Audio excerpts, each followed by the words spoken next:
datang di Search episode 14. Wah, banyak banget nih yang datang ya, Garel. Iya dong pasti, soalnya pembicara kita hari ini keren-keren semua, udah gitu ganteng dan cantik-cantik juga lagi. Setuju apa setuju, Sen? Setuju banget dong. Oke deh, sebelumnya selamat malam kepada Bapak Ibu dosen, kakak-kakak, dan teman-teman semua. Apa kabarnya nih? Boleh dong ditulis di kolom chat. Oke. Nah, kalau kabar partner kerenku gimana nih? Kabar aku pastinya baik, pakai banget dong, Sen. Kamu sendiri gimana nih? Baik juga atau lagi galau apa gimana nih? Waduh, kalau galau sih nggak mungkin ya. Cuman mungkin agak capek nih dengan stupa. Soalnya kan habis pleno kita kan. Oh iya, aku mau ngingetin nih kepada teman-teman semua untuk on cam ya. Dan juga bisa memakai virtual background-nya yang akan dikirim di kolom chat. Oke, BTW, Vincent, aku punya pantun nih, mau denger gak? Apa tuh, Rel? Oke, pergi ke pasar beli cabe, Asik. ada juga buah mangga. Kenalin kami Mira dan Vincent. Halo, salam kenal semua. Woi, salam kenal semua. Waduh, pantunnya keren banget ya, Rel ya. Oke deh, sebelum kita mulai nih acara Search episode 14 ini, alangkah baiknya kita berdoa terlebih dahulu. Oke, doa akan saya pimpin dengan agama Islam. Untuk kakak-kakak dan teman-teman bisa menyesuaikan dengan agamanya masing-masing. Doa dimulai. Alhamdulillahirrabbilalamin wassalatu wassalamu ala israfil anbiya'i wa mursalin wa ala alihi wasahbihi ajma'in. Amma ba'du. Oke, doa selesai. Oke, terima kasih Mirel untuk doanya. Nah, sebelum kita mulai Search kali ini, Rel, aku penasaran nih, topik Search episode 14 ini apa ya, Rel? Kayaknya seru banget loh topiknya. Bener banget nih, Sen. Topik episode 14 ini emang seru banget karena akan membahas mengenai hakikat dan pengaruhnya sayembara bagi mahasiswa arsitektur. Menurut kamu nih, Sen, sayembara tuh penting nggak sih?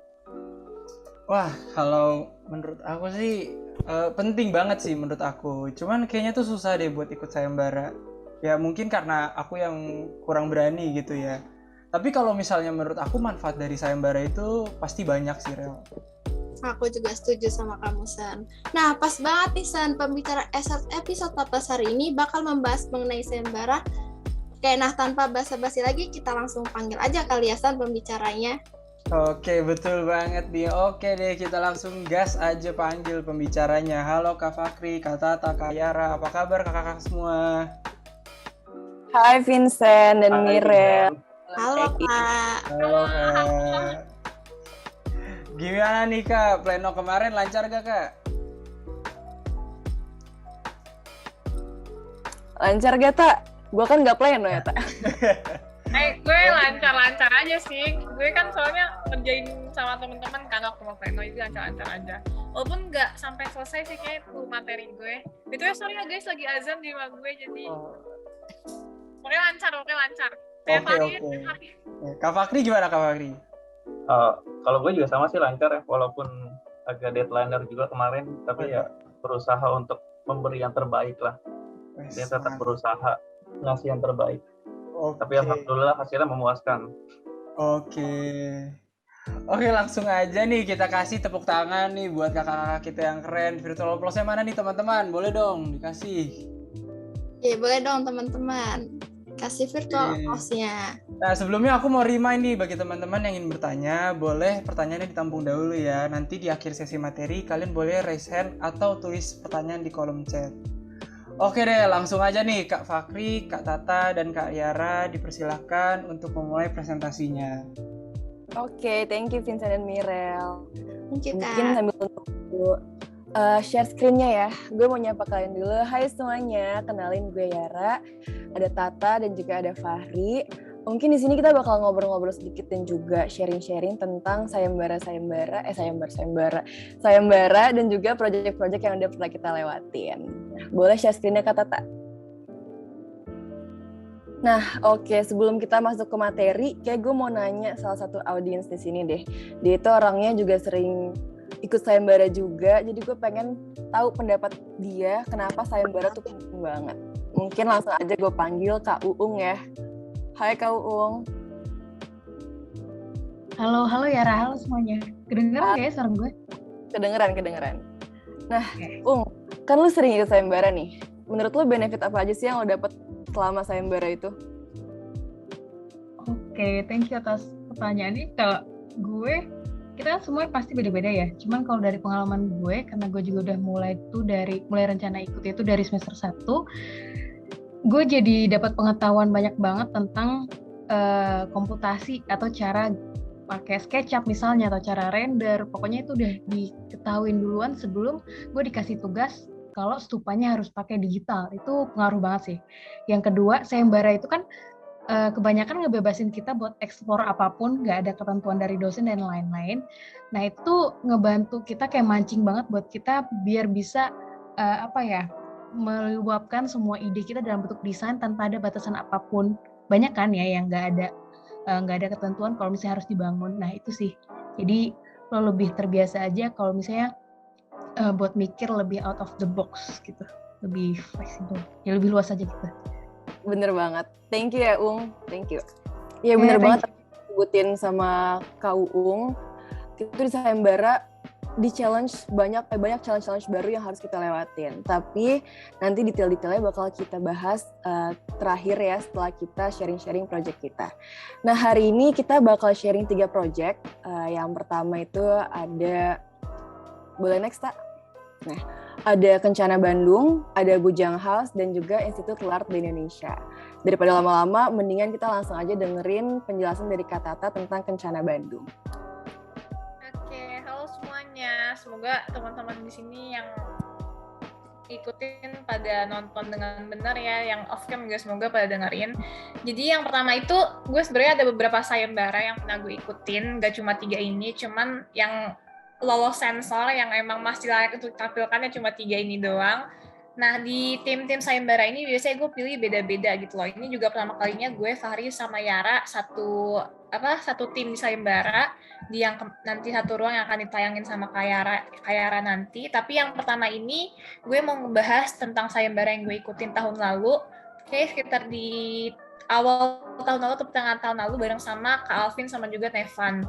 Nah, temanya itu tentang food hub di masa pandemi. Jadi salah satu concernnya itu kemarin si Gaung Bandung ini tuh event yang dilaksanain sama IMAG atau Himpunan Mahasiswa Arsitektur di ITB.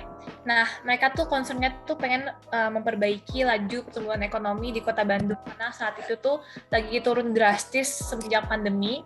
Nah, itu juga bikin mereka cukup kewalahan di Kota Bandung karena pendapatan para UMKM juga menurun. Jadi dibuatlah sayembara ini dan kita ikut. Dan yang pertama itu tuh kita adain dulu nih pemecahan masalah dari sayembara ini gitu. Jadi kita bikin dulu problems identification-nya itu apa aja sih. Jadi yang pertama itu kan kita pasti tahu ya, pendapatan mereka menurun drastis selama masa pandemi gitu.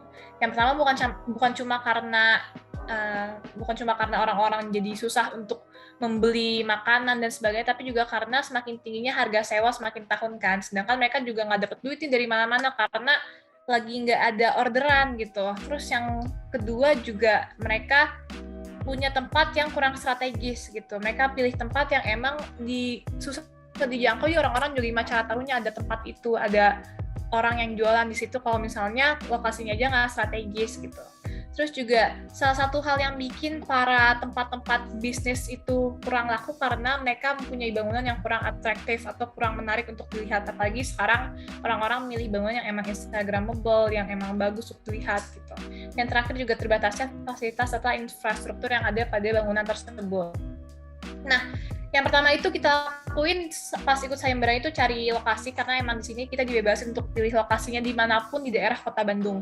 Dan kemarin juga cukup makan beberapa hari karena kita juga bingung kan. Kemarin kita sempat konsul juga sama Pak Michael Isnaini, kira-kira yang mana sih tempat yang bisa menarik orang-orang supaya datang ke situ, yang strategis, yang ramai juga. Sorry ya teman-teman, lagi azan tempat gue. Terus abis itu akhirnya kita dapet nih di area Jalan Dr. Setiabudi di Bandung. Nah, tempatnya itu emang di area Hook. Jadi dimana kita pilih Hook ini supaya dari arah berlawanan, dari seluruh arah, ada 3 arah itu bisa melihat langsung ke area site kita ini. Jadi bangunannya bisa pop up banget gitu di sini.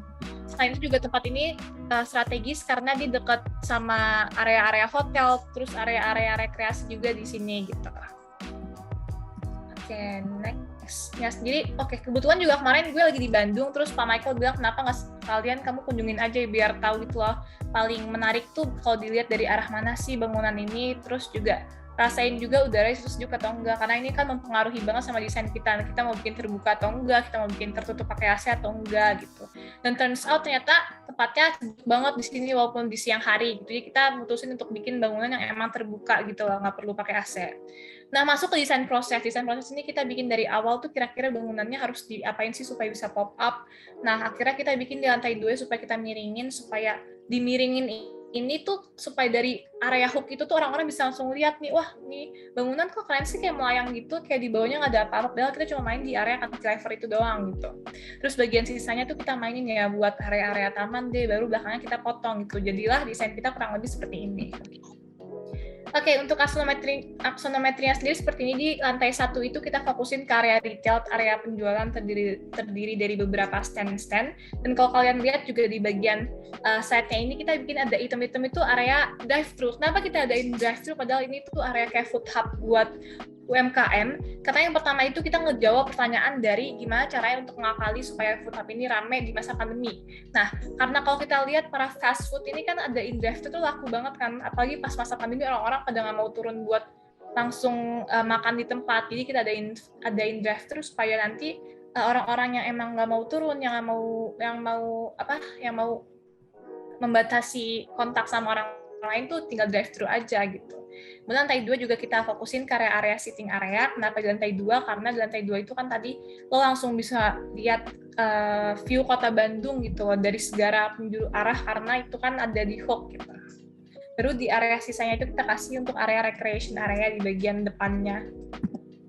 Oke, masuk ke bagian depan, kita bikin bangunan ini seolah-olah melayang, padahal kita pakai adanya cantilever, dan juga di bawah kita tetap kasih kolom juga kan. Terus di bagian lantai 1 juga kita bikin terbuka, padahal itu kita bikin terbuka pakai pagar kawat ayam nih, yang kalian lihat di sini itu pakai pagar kawat ayam supaya kita bisa tetap maintain sirkulasi di situ.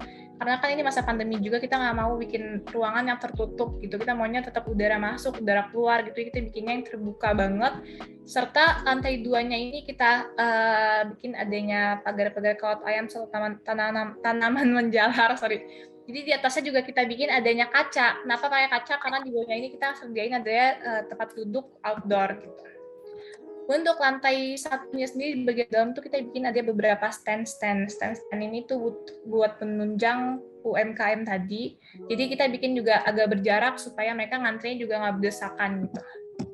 Di bagian belakangnya sendiri kalian lihat ada taman. Taman ini bukan sekedar taman buat main-main atau buat rekreasi aja, tapi kita bikin juga taman ini bisa fungsi sebagai produksi dan distribusi dari food hub ini. Karena kan salah satu konsep tadi ekonomi Kota Bandung tuh menurun karena mereka juga terbatas dalam produksi suatu bahan baku kan.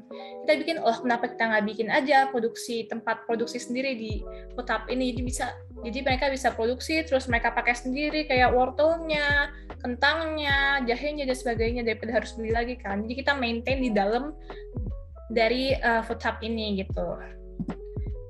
Oke, untuk lantai 2 sendiri kita fokusin ke sitting area, makanya kita kasih banyaknya jendela-jendela supaya mereka bisa langsung lihat ke area luar, ke area view Kota Bandung. Terus kita juga kasih area belakang tuh area untuk tempat duduk atau rekreasi tadi gitu. Karena anak-anak Bandung kan sekarang sukanya pada nongkrong ya, kayak bukan anak Bandung doang, kita juga sukanya pada nongkrong. Jadi bikinnya tuh yang kayak cocok lah buat nongkrong, apalagi udaranya juga sejuk kan di sini. Kemudian di bagian belakang kita kasih yang langsung menghadap ke area taman gitu supaya nongkrongnya juga makin enak. Kita bikin juga jembatan yang langsung terhubung langsung ke area taman belakang. Oke, kurang lebih bangunannya dia seperti ini. Kita kasih tempat parkir juga, kita kasih area taman di belakang supaya nanti orang-orang bisa memancing mereka masuk gitu loh. Kayak kalau kalian tahu Cimory kan mereka kan ramai karena salah satunya mereka juga sediain taman-taman di belakang yang menarik para wisatawan gitu. Oke, kurang lebih segitu aja. Kita bisa langsung next ke Bujang House yang akan disampaikan oleh Fahri. Oke. Nah, yang kedua ini sayembara, yaitu kita namakan sebagai Bujang House. Jadi sayembara ini merupakan desain rumah tinggal, kita ditantang untuk membuat sebuah rumah tinggal dengan tema compact living, yaitu how we live in the future. Jadi tantangan kita di sini adalah membangun sebuah rumah compact dengan ketentuan maksimal lahan itu 30 square meter, yang mana itu cukup menjadi tantangan terbesar kami lah untuk mendesain bangunan itu sebagai bangunan yang fungsional dan memenuhi segala kebutuhan dari penggunanya. Dan sayembara ini dilaksanakan pada awal tahun 2022 kemarin, penyelenggaranya oleh Departemen Arsitektur Universitas Indonesia, dan yang mengerjakan ini ada timnya yaitu Cika Berlianta, Kayunita juga, dan gue sendiri. Next.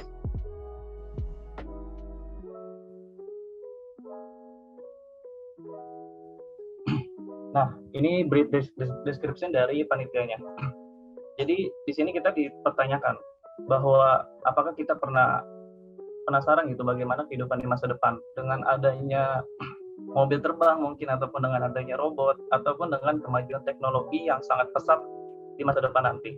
Tapi ada satu masalah yang harus kita tahu, bahwa sudah ada perkiraan di tahun 2050 bahwa terkait tentang populasi manusia di bumi ini. Nah, di tahun 2050 itu diprediksi bahwa 25% itu akan menjadi peningkatan sebanyak 25%. Yaitu dari yang sebelumnya jumlah manusia itu 7,8 miliar di bumi ini, itu akan naik di tahun 2050 mencapai 10 miliar di tahun 2050. Nah, maka bisa kita bayangkan bahwa semakin sedikit juga lahan yang ada untuk tinggal, di mana lahan tersebut menjadi sebuah kebutuhan utama bagi makhluk hidup, khususnya manusia, untuk berinteraksi dan juga melakukan kegiatan yang berhubungan satu sama lainnya. Kemudian kami melakukan identifikasi problem. Nah, di sini kami menyimpulkan bahwa segala problem di atas itu bisa diantisipasi dengan kompleksitas dan juga hubungan arsitektural. Jadi bisa diselesaikan dengan pemikiran arsitektural gitu. Jadi ketika manusia butuh sebuah tempat, walaupun tempatnya itu terbatas, kita bisa mendesain untuk semaksimal mungkin agar semua aktivitas itu bisa terhandle di dalam satu tempat tersebut. Maka dari itu kita membuat yang namanya compact house dengan lahan maksimal tadi 30 square meter. Kita membuat 2 tingkat. Kemudian kita juga membuat multifunctional space. Jadi kita mendesain sebuah furnitur pada ruang tersebut dengan fungsi yang berbagai macam gitu. Misalkan ruang tidur juga sebagai ruang kerja dengan kasur yang bisa dilipat, atau juga lemari pakaian bisa juga sebagai ruang kerja dengan pintu yang bisa menjadi meja juga. Kemudian ada comfortable. Nah, di sini kita menginisiasi comfortable ini dengan melakukan sebuah penghawaan. Jadi dengan menciptakan sebuah lingkungan environment, yaitu berupa tropical. Jadi kita taruh beberapa pohon dan juga cross ventilation. Kemudian yang terakhir di sini kita menanamkan konsep drawing house. Jadi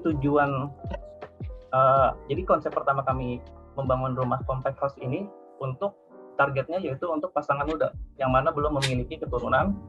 Jadi mereka bisa tinggal di rumah ini. Nah, konsep drawing house ini kami tentukan itu di belakang rumah sebagai yang awalnya sebagai taman bisa dijadikan ruang baru untuk kehidupan lainnya. Boleh di next. Nah, berikut ini desain proses. Jadi pada sayembara kali ini karena site location-nya belum ditentukan, maka kami harus mencari sendiri, yaitu dengan ketentuan tidak boleh luasan bangunan itu ya 30 meter persegi. Maka kami memilih di nomor 1 ini kami memilih di Jalan Ubud di Cibinong, Banten, yaitu di sebuah kompleks perumahan kecil dengan masing-masing kafling itu seluas 60 meter persegi. Nah, kemudian di desain proses kedua ini kami membagi 3 masa bangunan, yaitu yang 18 square meter ini untuk bagian teras depan, kemudian 12 square meter ini yang mana 20% dari seluruh lahan ini merupakan bagian bangunan utama, kemudian yang 30% sebagai growing house area. Di bagian 12 square meter ini merupakan bangunan utama ya. Untuk di lantai satunya itu menjadi service area yang mana terdapat kamar mandi, ada juga kitchen dan dining area. Kemudian di proses ketiga ini kita membuat tingkatan kedua, yaitu dengan luasan yang lebih seluas 16 square meter. Nah, di lantai 2 ini kita buat sebagai tempat beristirahat dan juga ruang bekerja yang mana terdapat kamar tidur, terus juga ada penyimpanan dan tempat bekerja. Kemudian di nomor 4 ini kita menambah multi-mesh ya. Jadi masanya kita piringkan, jadi ada konsep adisionalnya ya. Yang mana konsep tersebut digunakan untuk penggunaan balkon dan juga roof garden. Nah, konsep ini kami terapkan juga untuk orientasi bangunan agar lebih enak sirkulasinya. Jadi tidak terlalu sempit karena kita menaruh layout bagian kasur itu miring seperti tambahan masa tersebut. Nah, kemudian yang nomor 5 ini merupakan final design dari proyek kami. Next. Nah, berikut ini aksonometri dari bangunannya. Jadi kita mulai dari lantai bawah ya. Ini dari lantai bawah nomor 1 ini merupakan terasnya. Kemudian masuk dari sebelah kanan itu langsung bertemu dining room, yang mana ini mejanya di sebelah kanan itu bisa dilipat, jadi bisa fleksibel sirkulasinya. Kemudian nomor 2 ini di bawah tangga ini merupakan area bedroom, area kamar mandi, dan nomor 3 tadi area dining, nomor 4 ini area kitchen. Nah, di bagian ini kita untuk masa bangunan ini kita nempel hanya di bagian sisi kanan. Di bagian kiri kita buat void, itu tujuannya untuk mendapat kesan yang lega. Jadi terasa tidak seperti dihimpit. Dan itu menjadi sebuah sirkulasi juga, serta natural ventilation dan natural light juga. Kemudian di bagian 5 ini, bagian 5 ini area belakang merupakan growing house. Jadi untuk konsep pertama ini kita jadikan lahan sumber makanan. Jadi ya di masa depan itu kita nggak menentu juga. Misalkan lahan pertanian itu sudah minim, jadi harga-harga makanan itu bakal mahal banget. Jadi kita memasukkan konsep growing house di belakang sini sebagai kita memproduksi makanan itu secara mandiri. Jadi kita tidak bergantungan dengan hasil pangan dari luar. Kemudian next di nomor 6, naik lantai 2, di bagian nomor 6 ini merupakan storage atau lemari penyimpanan dengan pintu yang bisa dibuka dan menjadi sebuah ruang kerja. Kemudian di nomor 7 ini merupakan area tempat tidur yang juga bisa adjustable, yaitu kasurnya bisa dinaikkan untuk menjadi area sofa bersantai dan juga memiliki sirkulasi kiri kanan yang cross ventilation. Kemudian nomor 8 ini kita membuat juga sebuah roof garden dengan jendela yang mendominasi juga. Kemudian nomor 9 kita juga membuat sebuah mini balkon ya untuk akses keluar ataupun untuk di mini garden di balkon ini juga kita menanam di sebelah kanannya itu ada sebuah tanaman buah-buahan, misalkan mau ditaruh buah anggur ataupun apa yang bisa dipanen di beberapa waktu. Nah, di bagian rooftop ini kita juga menanam konsep sebuah panel surya. Jadi rumah ini juga memiliki energi sendiri, tidak berkebutuhan dengan energi dari produksi pemerintah ataupun lainnya. Kemudian selain itu di situ juga terdapat storage untuk penyimpanan toren air. Next. Nah, berikut ini merupakan tampilan fasad dari bangunan compact house-nya, yaitu seperti tadi bahwa ada bangunan multi-mesh di bagian atas, itu kita belokkan untuk memaksimalkan adanya roof garden serta balkon. Next. Nah, berikut ini detailnya. Nah, ini untuk ruang bagian atas. Ini yang tadi bahwa ketika naik tangga ini langsung bertemu dengan storage di sebelah kiri dan juga bisa adjustable menjadi ruang kerja. Dan yang duduk di sini merupakan area tidur yang bisa menjadi ruang sofa juga. Next. Nah, berikut tampilannya. Next. Nah, berikut ini lantai 1. Jadi di bagian dalam ini, sebelah kanan ini yang duduk ini merupakan dining room-nya. Kemudian menghadap ke belakang itu terlihat sebuah teras belakang dan juga beberapa produksi rumahan sebagai bahan baku untuk makan. Kemudian di bagian dapur juga kita buat kaca untuk menghadap ke belakang. Di belakang itu terdapat minibar. Next. Oke, mungkin gue langsung lanjut aja ke project terakhir malam ini, yaitu Institut LART di Indonesia. Nah, ini tuh adalah project pertama yang gue kerjain bareng Tata Fahri ya. Dan di mana di sini kita ditantang untuk bikin pusat pembelajaran di era pandemi. Waktu itu temanya Unbothered in Borderless, diselenggarain sama UPH. Boleh next? Nah, awal tuh gue, Tata sama Fahri tuh bingung ya, kayak aduh desain sekolah tuh bosen banget gitu-gitu doang. Dan akhirnya kita mutusin buat desain art school, karena di Indonesia juga masih belum banyak kan art school gitu. Nah, karena kita harus ngedesain di era pandemi, itu ada beberapa masalah yang harus kita selesaikan dalam desain gitu. Yang pertama adalah COVID-19, gimana caranya kita bisa meminimalisir transition COVID-19 ini. Terus yang kedua adalah education, gimana kita ngedesain suatu pusat edukasi yang bisa bikin nyaman pelajarnya di masa-masa transisi dari online ke offline. Terus yang ketiga ada public health, itu udah pasti banget. Dan yang terakhir adalah limited interaction. Nah, dari masalah ini kita tuh mikir kita harus bikin bangunan yang adaptif. Dan di sini kita juga pengen bangunan ini tuh connect langsung ke nature, karena pas banget site-nya itu bagus di tengah-tengah apa ya, waktu itu namanya San Diego Hills. Kalau misalkan lo pernah ke San Diego Hills, itu green area-nya itu sangat bagus dan sangat dingin ya di sana.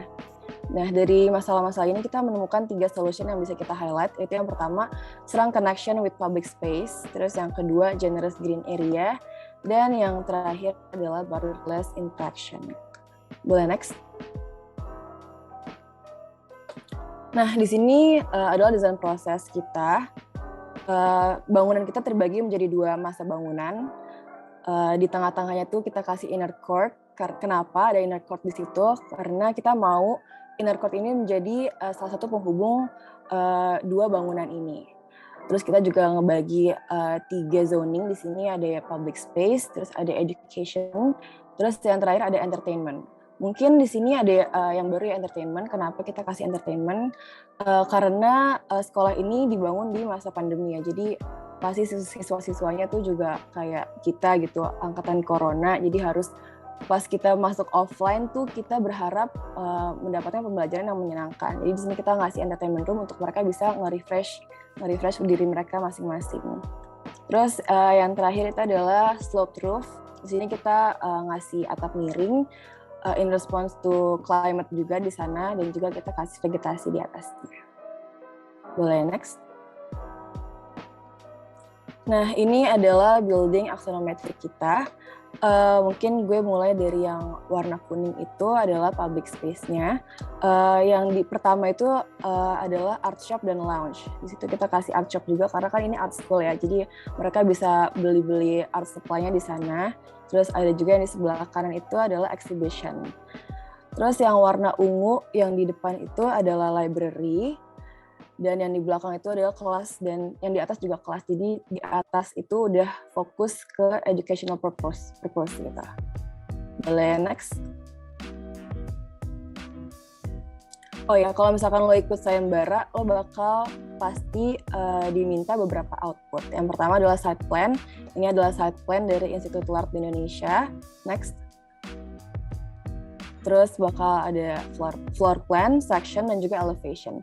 Ya sama like kayak stupa gitu lah ya. Terus yang terakhir adalah render. Next. Nah, ini adalah render dari Institut LART di Indonesia. Di situ kita terinspirasi sebenarnya itu dari yin and yang ya. Kenapa yin and yang? Karena pertama bentuknya, terus yang kedua karena filosofinya itu kan yin and yang itu balance ya. Di sini kita pengen ada balance di education di Indonesia. Boleh next? Nah, ini adalah bagian lobby, terus ini adalah exhibition. Kenapa kita kasih exhibition? Karena ini art school juga, jadi kita butuh satu space untuk memamerkan karya-karya siswa di sini.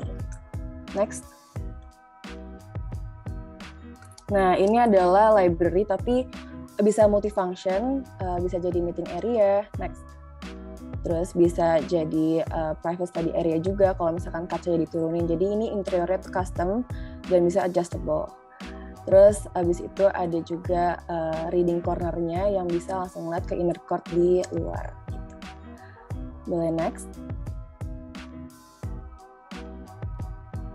Nah, ini adalah entertainment room yang tadi gue bilang. Di sini orang-orang bisa ngobrol, bisa main biliar juga. Terus ini tuh langsung connect ke taman di luar. Boleh next. Boleh next, tak? Oke, ini adalah outdoor area-nya dari Institut Art di Indonesia. Nah, ini adalah salah satu contoh classroom-nya. Kenapa kita di sini berani buat ngasih bukaan besar, karena yang tadi gue bilang juga site-nya tuh ada di tengah-tengah, bukan pepohonan juga sih, kayak tempatnya tuh banyak banget rimbun pohon di sana. Jadi di sini kita berani kasih bukaan yang besar. Terus kita juga pengen siswa-siswa yang lagi ngelukis ini dapat inspirasi banyak dari alam. Oke, boleh next. Nah, tadi kan kita udah ngebahas tentang project-project sayembara yang udah kita lewatin ya. Nah, kenapa sih kita harus banget join sayembara atau architecture competition? Kalau dari gue sendiri ya, kalau misalkan dari gue sih, gue tuh pengen banget portfolio sama CV gue tuh bagus ya. Tapi masih banyak benefit yang lainnya. Boleh next. Nah, yang pertama tuh adalah growth mindset. Terus abis itu lo bisa juga nge-upgrade soft skill kalian di manajemen, terus nge-upgrade CV dan portfolio kayak tujuan gue sekarang, terus juga bisa memperluas relasi, dan yang terakhir bisa membawa nama baik BINUS. Baik. Nah, sekarang gue bakal jelasin terkait ini ya. Tadi poin-poin yang udah dibacain dengan Kak Yara, bahwa manfaat dari atau benefit dari keikutsertaan kita terhadap sayembara arsitektur itu salah satunya adalah growth mindset atau berkembangnya pola pikir kita gitu. Jadi di sini gue pengen sharing aja sebelumnya, yang pastinya untuk poin pertama growth mindset ini kita bakal improve tentang presentation skill kita. Jadi kita bakal belajar tentang cara presentasi melalui poster dengan baik ataupun presentasi melalui video dengan baik, karena dan pastinya untuk beberapa output dari arsitektur sayembara arsitektur itu merupakan sebuah poster presentasi yang harus menarik dan informatif pastinya. Nah itu kemungkinan besar kita nggak bakal dapetin perfect itu dengan sekali mengikuti sayembara, karena menurut pengalaman gue sendiri ketika ngikutin sayembara pertama ya dengan Kak Tata dan Kak Uung juga tuh ngelihat posternya lagi ketika pas udah semester. Oh ya, sebelumnya gue sayembara tuh pertama di semester 2 kalau nggak salah. Nah itu pas gue ngelihat lagi ketika semester 4 ngelihat poster sayembara semester 2, kok jelek banget. Dan kayak dulu tuh kepikirannya bagus gitu. Padahal ketika dilihat di masa depan, ketika dilihat beberapa bulan setelahnya ternyata emang ada peningkatan gitu tentang pola pikir kita, bagaimana penyajian poster yang baik gitu. Nah kemudian yang kedua itu improvement self confidence. Jadi dan public speaking juga, Pak. Yang kedua ini tentang kepercayaan dirian itu berdasarkan tadi masa lalu yang kurang maksimal gitu. Nah kita bisa meningkatkan, kita bisa membuktikan ketika sayembara selanjutnya. Jangan lebih percaya diri karena kita merasa udah belajar nih gue kemarin nih. Gue nggak mau lagi kayak panel posternya kayak kemarin. Bahkan kalau misalkan kalian ada lolos sampai babak favorit atau apa, itu karena diminta untuk video. Jadi kalian presentasi berdasarkan poster yang ada, ataupun kalian bisa diminta membuat panel presentasi kayak gini nih sekarang. Kemudian yang ketiga ini poin tentang kreativitas dalam desain respon. Jadi nah ini juga yang sangat impact yang sangat besar menurut gue, karena ketika gue ngikut sayembara itu hal ini terjadi ketika setelah pengumpulan. Jadi ketika pengumpulan itu kan kita bakal menunggu hasil pengumuman ya. Kira-kira punya gue nih masuk nggak sih ke setidaknya 10 besar ataupun juara-juara favorit gitu. Nah di bagian ketika fase ini merupakan tanda tanya besar nih, dan merupakan evaluasi yang sangat signifikan menurut gue. Jadi ketika itu gue bisa ngelihat nih, karena problemnya itu kan pasti sama ya antara kita ngikut dengan yang lain. Nah itu kita bisa ngebandingin gimana cara ngerespon dari peserta lain, dan itu juga ngasih insight banget ngasih pola pikir baru buat kita terkait bagaimana cara merespon misalnya tadi yang gue sharing tentang compact house itu gimana, ada yang respon dengan ngebangun rumah, bahkan di compact house itu ada yang ngerespon untuk ngebangun rumah itu di atas air, jadi benar-benar bangunan itu nggak pakai fondasi dan bisa kayak perahu gitu bangunannya. Itu yang nggak kepikiran di gue sebelumnya gitu. Next, boleh. Nah, untuk selanjutnya meningkatkan soft skill dalam manajemen. Jadi di sini gue belajar manajemen tentang gimana time management untuk yang pertama, untuk mapping tentang rentang waktu. Nah, jadi ketika kita ikut sayembara itu kan pasti kita ada namanya deadline dari awal kita registrasi sampai dengan pengumpulan. Nah, kurang lebih bahkan setahu gue tuh rata-rata untuk open registration pertama yang masih pre-order itu mungkin bisa 5 bulan sebelumnya, ataupun mungkin setelah telatnya kalian daftar itu pasti sebulan sebelumnya lah. Nah, itu kalian bakal menjadi tantangan utama juga dalam time management ini. Kalian harus mengatur waktu. Minggu pertama ini kita harus ngelarin desain proses itu, rancangan desain kita pengen respon desain ini seperti apa aja gitu. Nah, kemudian yang kedua ini tim manajemen. Tim manajemen ini juga agak lumayan susah ya, karena kan kita harus tahu kemampuan satu sama lain dalam satu tim ini. Dan kita pasti belajar yang namanya delegasi tugas, juga membagi tugas dengan teman lainnya. Pastinya dalam tim manajemen sini kalian juga harus percaya diri dengan berkontribusi sebagai yang paling besar gitu dalam satu tim. Jadi jangan jadi parasit lah pastinya kalau untuk sayembara ini. Nah, selanjutnya itu strategi. Nah, strategi ini kita lakukan berdasarkan job desk yang ada dalam tim manajemen tersebut.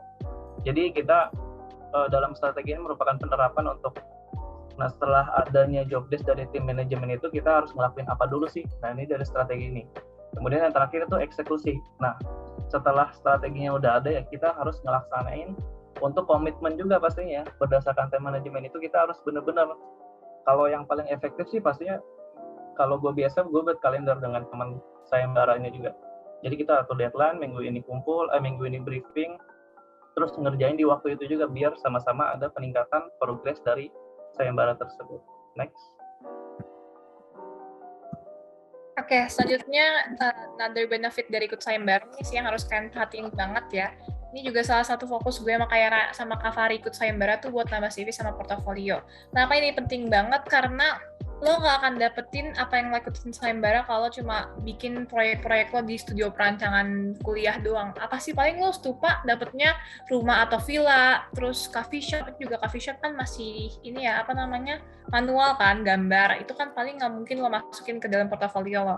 Terus lo cuma bikin galeri, hotel, apartemen, itu juga kalau kelima ini misalnya ada yang gak lo suka kayak beberapa bulan atau tahun kemudian lo ngerasa ini kayaknya jelek di desain gue yang ini, atau enggak ini nggak sesuai sama tema portofolio lo, jadi kan lo harus mikir lagi kan, kira-kira gue pernah bikin apa lagi nggak ada selain 5 ini. Gini, di kesempatan sayembara ini kesempatan lo buat explore kemampuan lo, apalagi kalau sayembara ini kan lo terserah mau desainnya kayak gimana. Kalau di Stupa kan lo terbatas sama kemampuan dosen, kayak terbatas sama struktur tag bank dan sebagainya. Nah, kalau di sayembara tuh lo terserah mau bikin bangunan warna-warni, mau kayak Zaha Hadid, itu bebas sesuai lo gitu. Paling ya agak nalar dikit aja, jangan yang terlalu ekstrim banget gitu. Tapi ini penting banget karena sejauh ini gue kira-kira ikut 4 sayembara, berarti gue udah nambah 4 portofolio gue buat nanti gitu. Jadi itu sih salah satu concernnya ikut sayembara. Yang selanjutnya itu memperluas relasi. Ini memperluas relasi tambahan aja sih, tapi kalau kita ikut sayembara itu kita bisa kenal sama beberapa partisipan lainnya yang jauh lebih baik daripada lo. Kayak kemarin gue sempat ikut di satu ruang yang dilaksanakan sama UPH, gue ketemu sama anak-anak yang masuk top 3 sayembara. Itu tuh mereka semuanya dari, nggak semuanya, tapi ada yang dari Unpar, dan mereka tuh benar-benar jauh di atas kita. Terus gue mikir kayak, kenapa kita nggak ada yang bisa kayak gitu ya? Kenapa kita nggak bisa sebagus itu? Nah, situ lo bisa refleksi, kira-kira apa sih yang kurang dari kita, apa sih yang kira-kira bisa kita improve biar kita bisa menang masuk top 3 sayembara. Kan kalau gitu kan lo bisa kenalan sama mereka, lo bisa sharing-sharing, lo bisa dapat knowledge juga nanti kalau kenal sama mereka yang lo nggak akan dapetin kalau lo nggak ikut sayembara. Lo nggak akan kenal sama teman-teman arsitektur lo di luar kuliah sana gitu. Terus yang kedua, lo bakal ketemu sama notable architect, sama tokoh-tokoh utama terkenal. Kayak kemarin gue ketemu sama Pak Ardi Harto dari 2 Studio, ketemu sama Pak William Kepeti dari Principal Interior Designer Hadi Prana. Kalau kalian tahu, Hadi Prana itu yang desain Hotel Mulia. Terus sama ketemu juga sama Ibu Wendy Juhara, tapi nggak sempat foto karena dia udah pulang. Nah, dari ketemu sama tokoh-tokoh arsitek ini jadi tahu gitu loh cara mereka mikir, cara mereka ngekritik desain orang pas penjurian. Jadi lo bisa apa ya, bisa belajar kalau misalnya lo mau daftar magang di mereka atau daftar magang di tempat-tempat orang yang emang kerabat mereka, lo jadi tahu cara mereka menilai desain lo gimana. Jadi lo bisa lebih kayak oh gini ya caranya, oh mereka nilainya kira-kira yang kayak gini ya gitu loh. Kalian juga bisa ngobrol-ngobrol. Kalau beruntung juga bisa, Pak, saya tahun depan magang nih, saya bisa nggak sih kira-kira magang sini, itu loh. Jadi lo bisa memperluas relasi lo banget kalau ikut sayembara gitu. Ini ada beberapa foto yang kita take waktu gue ikut di satu ruang kemarin di UPH. Itu ada penjurian dari 3 besar gitu. Ini yang anak-anak Unpar sama ada satu lagi anak Petra gitu. Yang terakhir, meningkatkan kualitas arsitektur BINUS.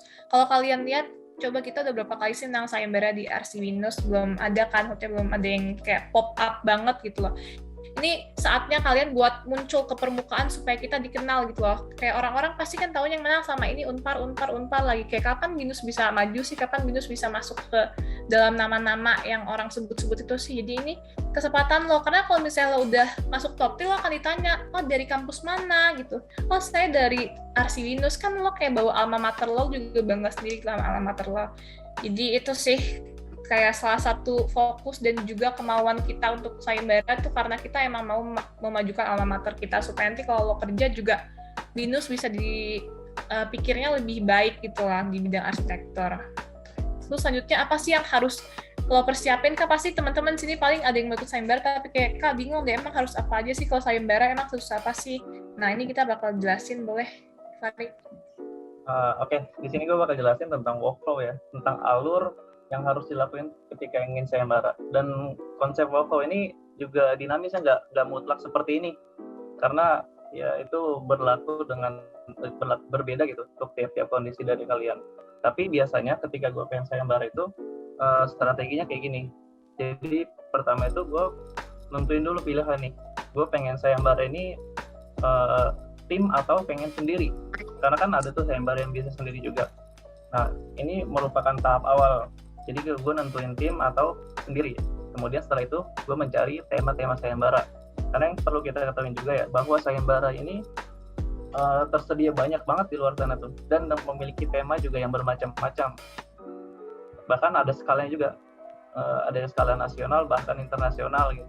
Nah ini kalian perlu tentuin juga, kalian mau ikut yang mana dari pemilihan tema tersebut. Nah kemudian setelah kalian milih tema, itu ada yang namanya Terms and Condition, atau bahasa biasanya tuh dalam sayembara itu KAK, kerangka acuan kerja. Nah, itu sebelum kalian daftar, kalian bisa baca dulu KAK-nya. Kalian tuh sebenarnya dapat disajikan apa aja sih, kemudian kalian diminta bikin apa, itu lengkap banget di KAK-nya. Kalian harus baca dulu sebelum daftar. Nah, kemudian dari KAK tersebut, dari Terms and Condition ini, kalian harus nyari supervisor. Nah, supervisornya ini juga ini ya, subjektif menurut kalian itu dia tuh bisa ngebimbing kalian gitu, bisa berupa dosen ataupun kakak tingkat. Kemudian yang kalau pengalaman gue sih lebih baik dosen ya, karena mungkin karena pengalamannya lebih banyak, terus juga ilmunya lebih relate gitu. Karena untuk sayembara sebelumnya tuh gue pernah memilih bimbingan dengan Pak Susilo, terus juga sayembara yang Compact House itu gue memilih bimbingan dengan Pak Berto. Itu dapat banyak banget masukan gitu. Jadi untuk aspek supervisor ini merupakan yang sangat lengkap lah, sangat penting gitu buat mengeluarkan ide ataupun buat ngasih insight yang sebenarnya tuh kita nggak bakal tahu kalau dosen ini tuh nggak ngejelasin gitu. Nah yang terakhir ini desain proses ini terkait pelaksanaan tentang strategi yang udah kita atur sebelumnya gitu, tentang manajemen yang sebelumnya juga gue udah jelasin. Jadi di desain proses ini merupakan tahap pelaksanaan sayembara itu selama rentang waktu yang ada sampai dengan pengumpulan. Dan juga ada tips dari gue sebenarnya, waktu paling tepat untuk ngerjain sayembara itu, waktu paling tepat untuk nyari banyak sayembara itu ketika semester 2. Karena untuk proyeknya itu masih skala kecil ya. Jadi kalian itu masih banyak waktu luang lah bisa diisi untuk kegiatan sayembara ini. Dan yang pastinya paling tepat itu setelah libur semester, kayak saat ini nih, kita lagi libur semester, nanti setelah ujian, nah itu baru kita cari sayembara satu buat diikutin gitu. Karena ketika kalian ngikutin pas masa kuliah itu agak bentrok dengan jadwal deadline yang ada tiap minggu. Apalagi Stupa dengan Tekbang itu tiap minggu selalu ada progres, jadi khawatir banget bentrok. Jadi alangkah baik itu kalian memilih di waktu-waktu libur kuliah. Mungkin itu aja sih dari gua. Next ya. Oke, mungkin ini udah di akhir presentasi ya teman-teman. Mungkin cepat aja karena waktunya udah mepet. Di sini mungkin kita berharap ya sama kalian lebih aware sama sayembara karena banyak banget benefitnya. Dan menurut gue ya kalau misalkan lo nggak ikut sayembara selama 4 tahun kuliah tuh rugi banget. Karena jujur dulu tuh gue mandang sayembara tuh sebelah mata. Terus pas gue memberanikan diri untuk ikut, itu gue baru tahu kalau misalkan gue tuh kurang banget di teman-teman arsi yang di luar sana. Jadi saat lo udah ngerasa enough di antara teman-teman lo di BINUS, belum tentu lo tuh bisa bersaing dengan teman-teman arsitektur di luar sana. Dan dari situ tuh gue ngerasa bener kayak kata-kata Tata, di situ gue refleksi diri dan gue di situ jadi apa ya? Jadi termotivasi lah untuk bisa lebih baik di dunia arsi ini. Dan kedua, biar lo nanti pas kerja tuh nggak kaget saingan-saingan lo tuh kayak gimana, bisa dilatih di sayembara-sayembara ini. Jadi mungkin itu aja presentasi dari kita malam ini. Terima kasih. Oke teman-teman, boleh dong tepuk tangannya semua dong. Virtual post-nya mana nih? Oke. Wah, keren-keren banget ya proyek dari Kak Fahri, Kak Tata, sama Kak Yara. Terus ini proyek-proyek stupanya dapet A semua ya, Kak? Sama sering menang sayembara juga nih. Bener gak, Kak? Enggak deh, kayak susah banget ya, Tak, di RC. Belum. Oke. Tapi tadi emang banyak banget sih ya, Kak, manfaat-manfaat dari sayembara tadi. Sama emang penting banget ternyata sayembara gitu. Gimana kalau Vincent, setuju gak sama aku?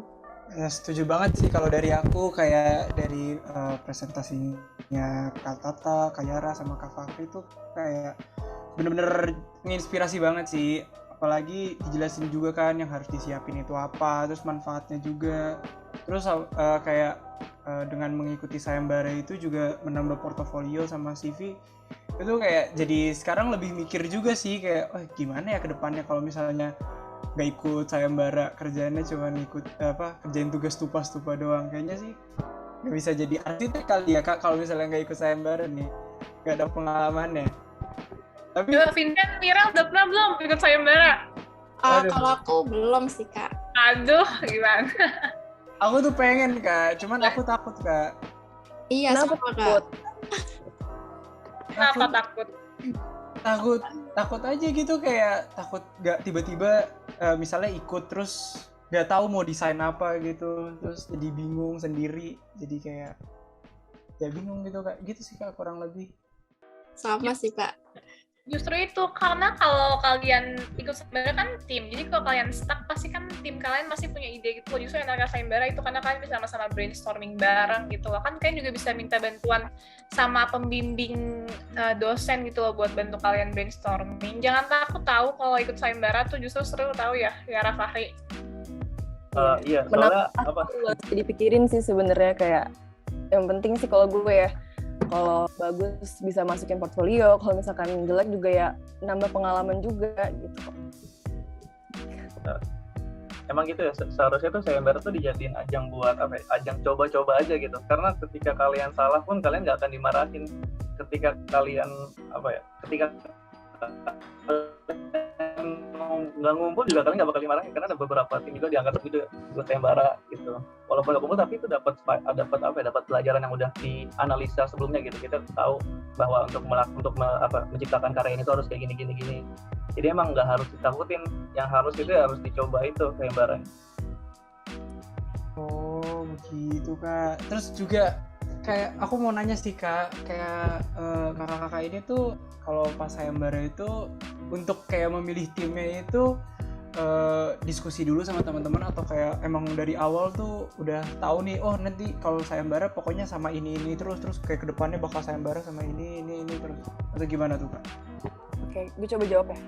Kalau dulu sih pas awal-awal semester tuh kita ada itu ya Tak, kayak ditanya siapa aja mau ikut sayembara sama divisi akademis ya Tak, ya nggak sih?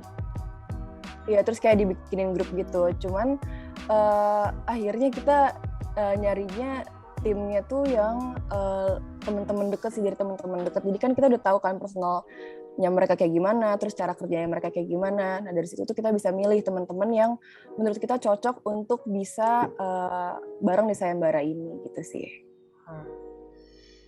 Oke deh Kak, kalau begitu untuk teman-teman nih pasti penasaran juga kan ya buat tanya-tanya. Langsung aja nih, boleh teman-teman langsung raise hand atau tulis di kolom chat ya untuk pertanyaannya, kasih pertanyaannya ke kakak-kakak yang keren ini. Oke, gimana nih teman-teman?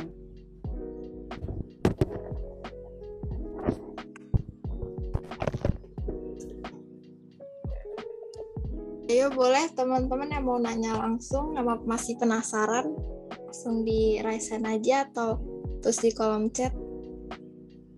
Oke boleh. Untuk Kak Jovandi, boleh Kak langsung di on mic aja. Ya, selamat malam kakak-kakak dan teman-teman semua. Kak, aku mau nanya dong Kak, buat Kak Yara, Kak Fahri, sama Kak Tata ya. Kalau misalkan sayembara kelompok itu pembagian tugas yang efektif gimana ya Kak? Sama kemarin kakak-kakak itu kerjanya online atau offline ya Kak? Thank you.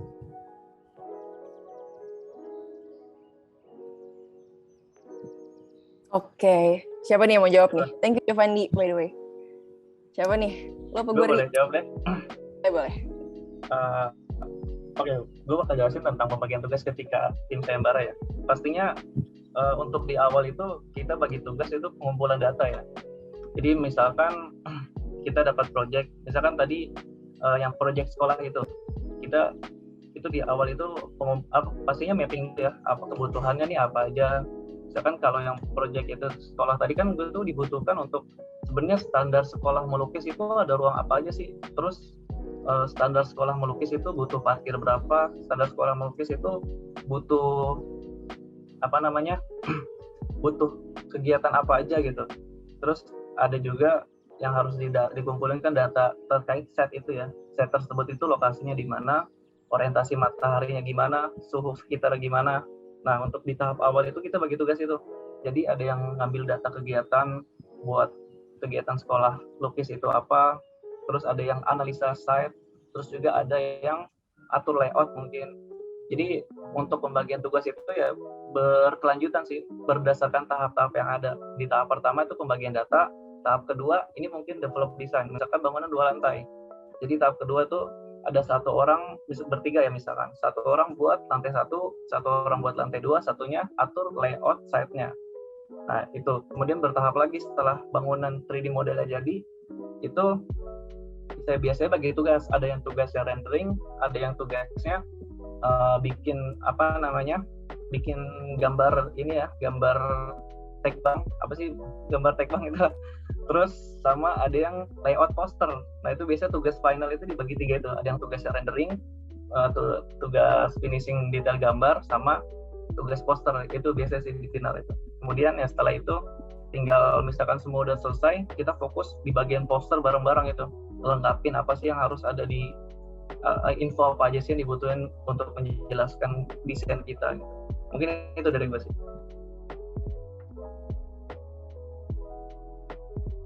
Oke, gimana untuk Kak Jovandi? Udah cukup jawabannya, Kak? Oke, mau mastiin lagi Kak, berarti awal-awal itu filenya dipisah ya? Terus baru di akhir gabungin? Iya, benar dipisah.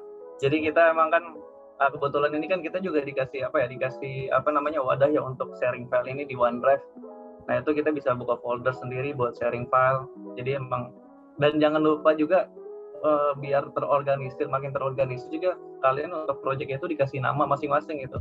Jadi misalkan kalian lantai 1 nama kalian, lantai 2 nama yang bertanggung jawab itu, biar nggak tercampur dan apa ya, itu kan hal-hal kecil yang bakal bikin kita keribetan gitu ke depannya. Jadi usaha semaksimal mungkin untuk dirinci dari tiap detail yang ada.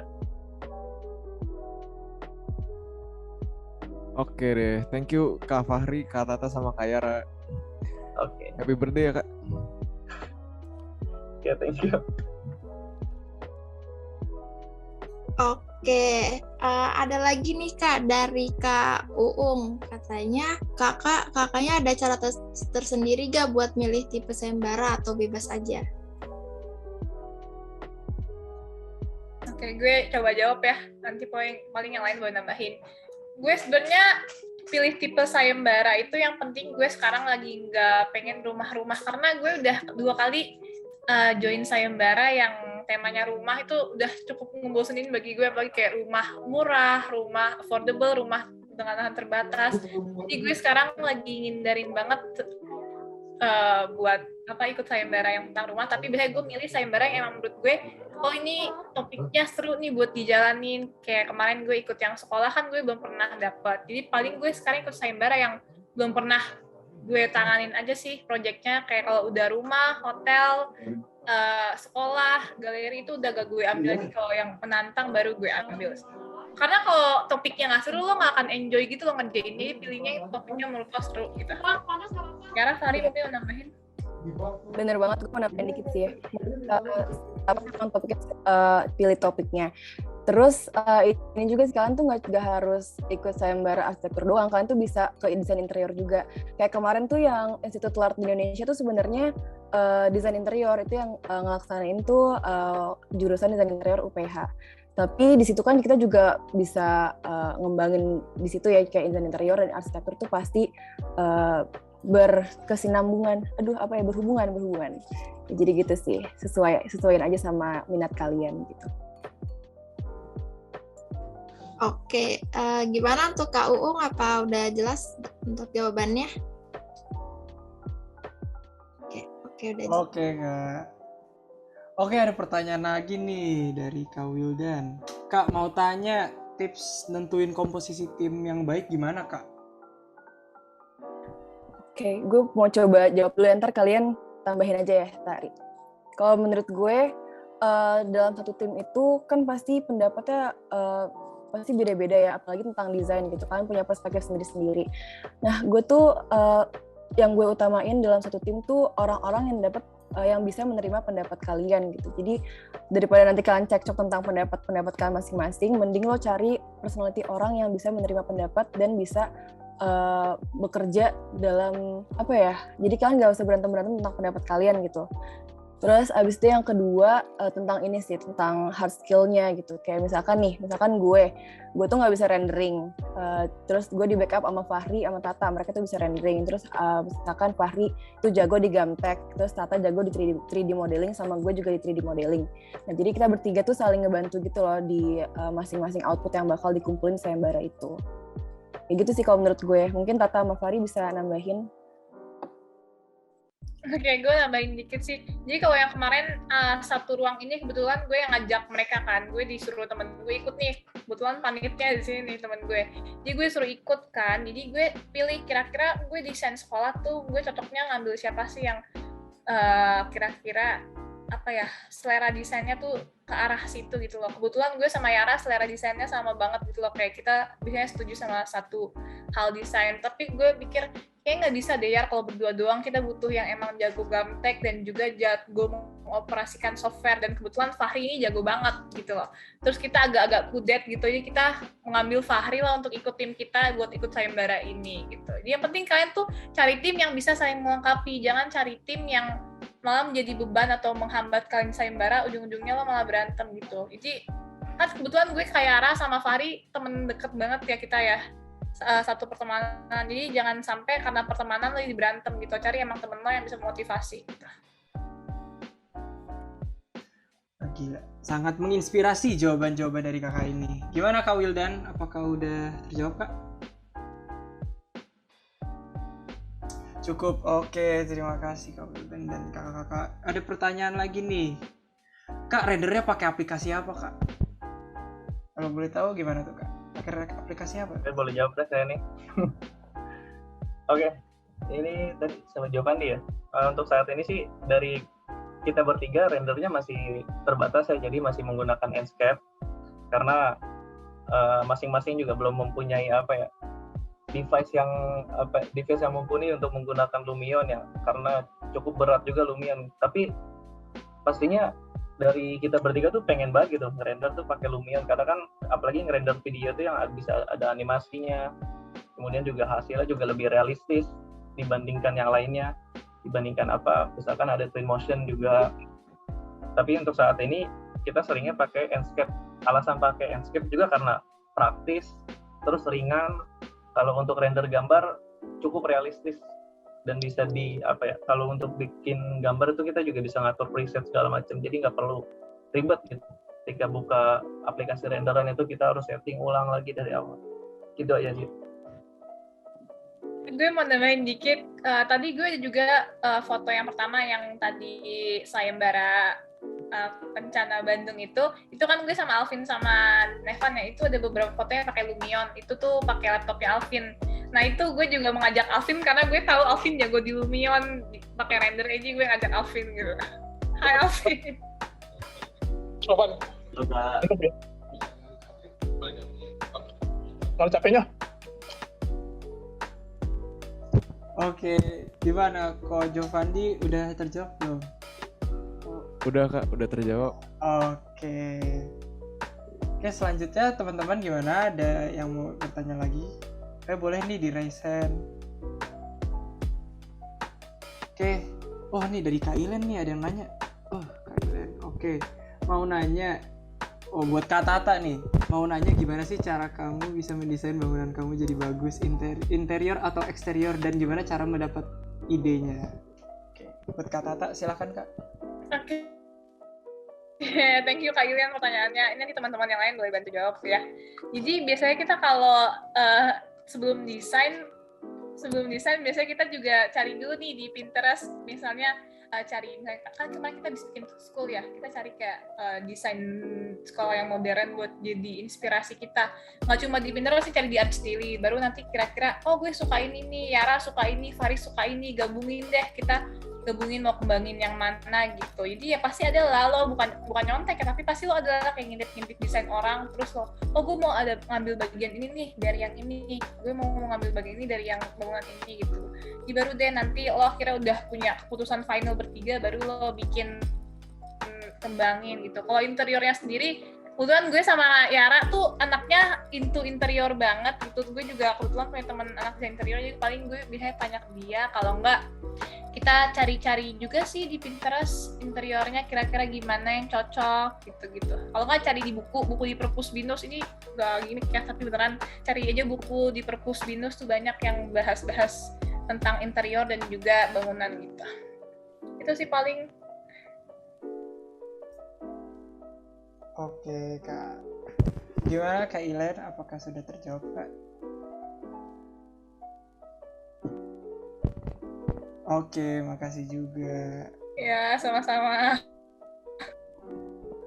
Oke, apakah ada pertanyaan lagi yang lain, teman-teman? Ini boleh yang lain yang masih penasaran? Oh, ada Kak Alvin nih. Oke, Kak Alvin, silakan Kak. Oke, halo. Gue tanya dulu bentar ya, pertanyaan singkat aja kok. Jadi sebenarnya yang gue lihat dari teman-teman gue itu sebenarnya ada lumayan banyak yang pengen ikut sayembara, tapi kenapa mereka gak ikut sayembara itu mungkin karena mereka kurang informasi tentang penyelenggaraan sayembaranya itu. Jadi kalau Kak Tata, Kak Yara, Kak Fahri ini kan sering ikut sayembara kan. Jadi gue pengen nanya dong, kalau misalkan kalian dapat info sayembara itu dari mana aja, dan kalau misalkan mungkin bisa di-list sekali ya, biar nanti semua peserta juga bisa dapat info sayembara gitu. Oke, itu aja pertanyaan, thank you. Oke, thank you Vin pertanyaannya. Mungkin gue jawab sepengetahuan gue dulu ya. Kalau misalkan gue nge-follow banyak account kayak arsitekturpedia, terus apalagi pokoknya lu cari aja di Instagram tuh kayak banyak account yang ngebahas tentang arsitektur. Nah di sana tuh mereka suka nge-post snapgram atau post di tentang lomba-lomba sayembara arsitektur. Selain itu lo ini sih pantengin grup angkatan karena itu tuh banyak banget biasanya nge-share lomba ke situ. Itu sih kalau dari gue. Mungkin dari Tata sama Fahri ada punya source lain?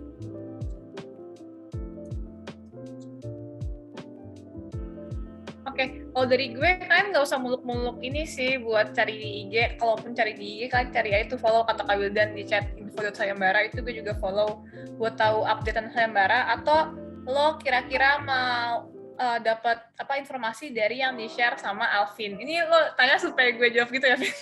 Jadi misalnya Alvin tuh dan anak-anak humas internal bakal sharing setiap ada lomba sayembara di grup-grup angkatan kan. Nah kalian tuh makanya kalau ada broadcast, dibaca tuh kira-kira lombanya apa, jangan di-skip doang, dibaca. Karena Kak Alvin tuh banyak loh sama anak-anak humas internal kirimin lombanya juga yang keren-keren gitu. Jadi paling itu sih buat dapet info sayembara, atau paling kalian kan punya teman yang anak ars di kampus lain kan pasti mereka sering nge-share lah program kerja mereka, info lomba apa, itu ya kalian pantengin aja. Gunakan sosial media dengan wise gitu teman-teman. Itu aja sih. Oke, makasih Kak Tata. Gimana Kak Alvin? Apakah sudah terjawab Kak? Oke, thank you Kak. Oke, thank you Kak. Tapi Kak Tata bongkar gimmick gue nih, Kak Tata. Oke nih Kak, ada lagi pertanyaan dari Kak Ingrid. Kak mau nanya dong, aku kan udah semester 4 nih, punya masukan nggak ya? Enaknya aku ngambil sayem apa kira-kira? Soalnya udah mulai hektik nih semester ini. Boleh Kak untuk dijawab? Gue boleh jawab ya. Jadi buat semester 4 ini emang terasa hektiknya banget ya untuk ikut sayembara. Apalagi untuk di waktu kemarin tuh sangat pasti bakal struggle banget lah kalian buat time manajemennya gimana dengan berdampingan dengan Stupa dan Tekbang juga. Tapi untuk semester 4 ini, saat ini juga gue dan beberapa teman gue juga ada yang masih ikut sayembara dengan deadline pengumpulan tuh bulan Juli kalau nggak salah. Itu sayembara untuk merapikan pesisir pantai di area Muara Angke gitu. Jadi tapi untuk desain itu emang segala sayembara gue itu juga butuh proses yang analisa yang banyak ya.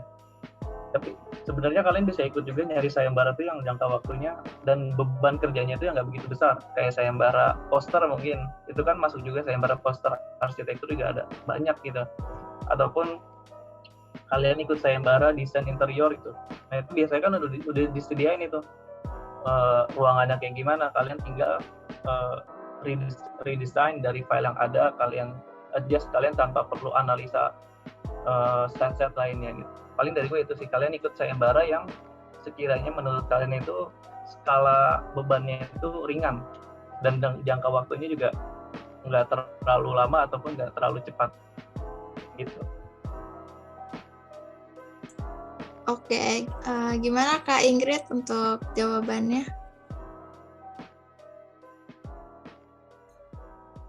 Oke, menjawab. Oke, thank you ya Kak Fahri, Kak Ingrid. Oke, gimana nih San? Ada lagi gak San yang mau nanya nih? Kalau gimana ya nih?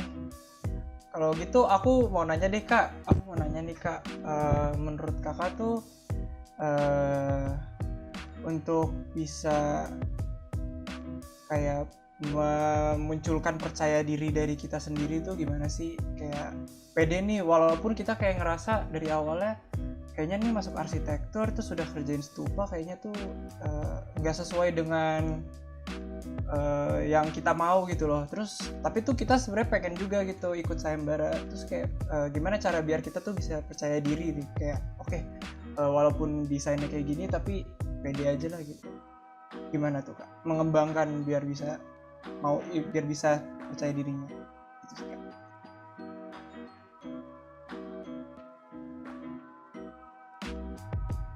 Oke, Yara mau jawab? Oke, boleh. Menurut gue ya, untuk melatih kepercayaan diri. Kayaknya kalau kita Stupa itu udah termasuk latihan percaya diri ya, karena pasti komen-komenan dosen juga pasti kan ada yang bagus, ada yang enggak juga kan. Dari situ tuh kita harus mengambil positifnya.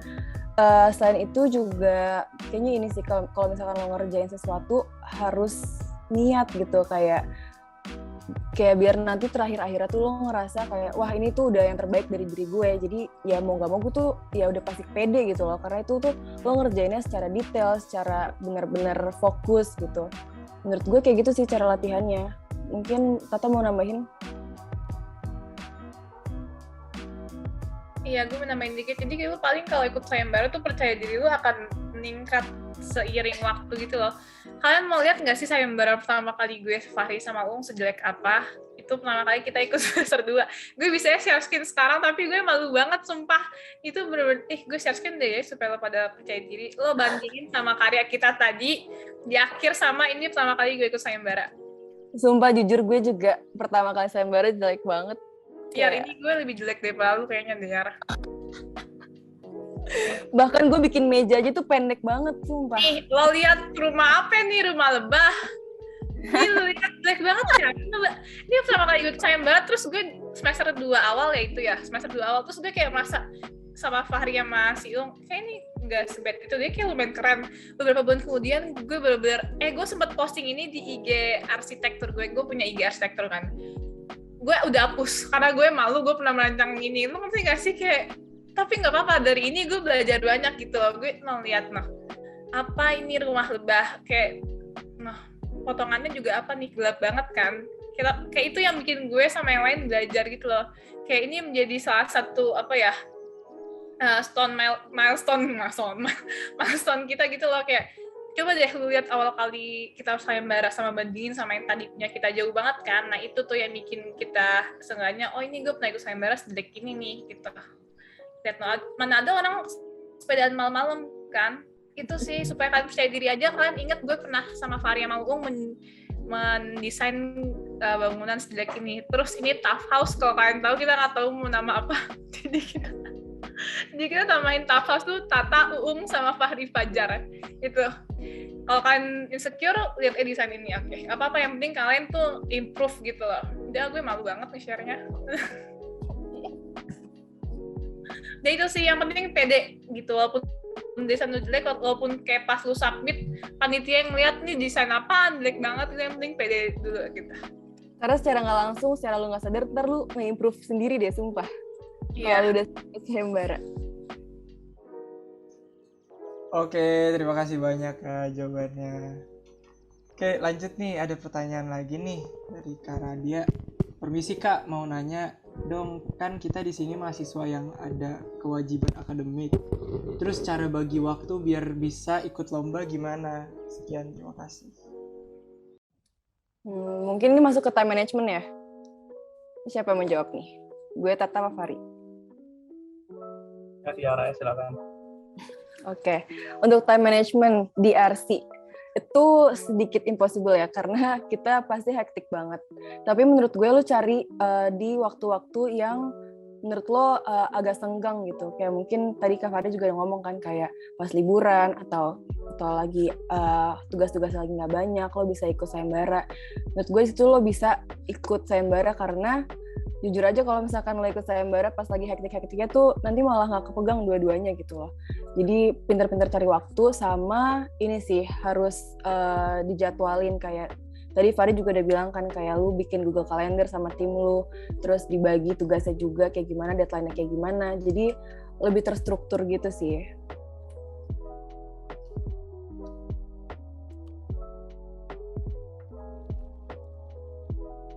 Oke.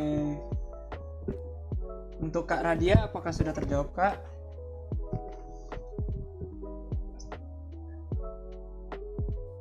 Oke, kalau gitu terima kasih Kak Yara untuk jawabannya. Yay. Oke, satu lagi pertanyaan terakhir nih buat teman-teman. Ada yang mau? Oke, boleh. Faza, silahkan Faza. Ya, halo Kak. Sebenarnya aku mau nanya, kan sayembara ini kan dilakukan secara tim kan Kak? Nah, selama sayembara itu ada nggak sih disagreement sama teammates-nya? Nah, kalau ada, gimana cara kakak-kakak ini nge-handle disagreement tersebut? Terima kasih.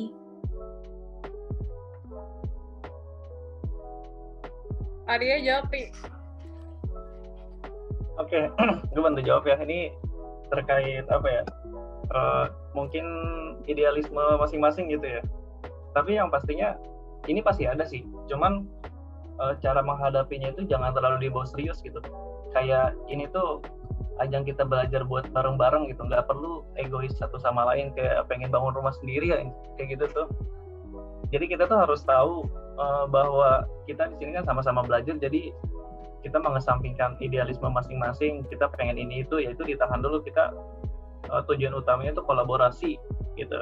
Terus kalau misalkan hal tersebut terjadi secara terus-menerus gitu, dan itu dibawa santai aja, dibawa bercanda, itu jangan dibawa kayak jadi ketersinggungan satu sama lain gitu.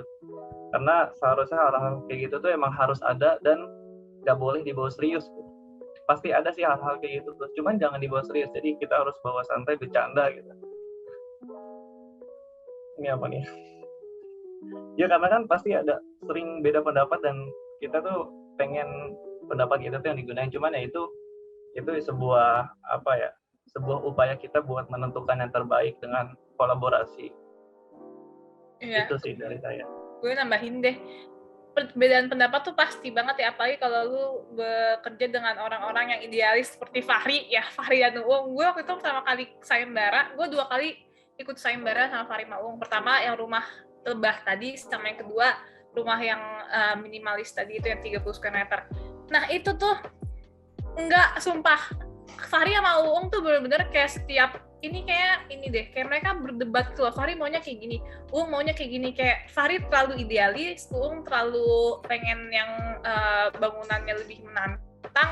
Tapi Fahri nanti kayak, oh ini kayaknya nggak bisa orang ini harus memperhatikan struktur dan lain-lain. Fahri tuh orang yang gitu, yang memperhatikan struktur, ini masuk akal atau enggak. Sedangkan gue dulu kayak mau ekspor bangunan gitu. Itu pasti apa ya, ada pendapat seperti itu. Kayak kita bisa bahkan seharian kayak berantem 4 jam, bukan berantem beneran ya, kayak berdebat tuh sampai nggak menghasilkan apa-apa ujung-ujungnya gitu loh, karena kita berdebat soal desain doang gitu loh. Itu tuh nggak apa-apa, yang penting kalian nggak membawa itu serius itu loh. Yang penting saling menerima pendapat aja. Ntar paling kalau kayak gitu kita udah ngalah, kayak salah satu ngalah, paling enggak deh, kalau nggak gini deh, kalau nggak cari jalan tengahnya, ya udah deh nggak apa-apa bentuknya kayak gini, tapi strukturnya dipikirin lagi ya, cari jalan bareng-bareng gitu.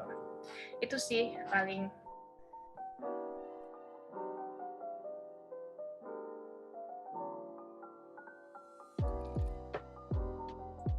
Oke, gimana buat Faza untuk jawabannya? Makasih Kak. Oke. Salah satu, aku mau nambahin dikit lagi. Salah satunya, kalau sayembara tim itu kalian biasanya harus ada ketua. Karena nanti di form kan juga disuruhkan masukin nama ketua. Nah, peran ketua tuh penting banget karena kalian yang bakal putusin. Misalnya kayak orang berantem nih, kalian nanti akan putusin tadi ya, ambilnya yang ini aja gitu. Jadi ketua tuh role-nya lebih besar daripada teman-teman kalian yang lainnya gitu. Oke. Emang sesi Q&A ini seru banget gak sih, San? Setuju gak? Seru. Oke, terima kasih banyak untuk Kak Fakri, Kak Tata, dan Kak Yara atas sharing yang sangat bermanfaat. Semoga kakak-kakak sukses selalu ya, Kak. Makasih, semoga kalian juga sukses terus. Iya, thank you semuanya. Thank you juga Himar sudah ngundang kita. Semoga bermanfaat ya ilmunya. Jangan lupa ikut sayembara. Oke deh, karena acaranya sudah selesai, kami selaku moderator eSearch episode 14, mohon maaf jika ada salah kata dan perbuatan yang tidak sengaja. Dari kami, izin undur diri. Saya Vincent. Dan saya Mira. Kami mengucapkan selamat malam, selamat beristirahat, dan see you di eSearch selanjutnya. Bye-bye semuanya.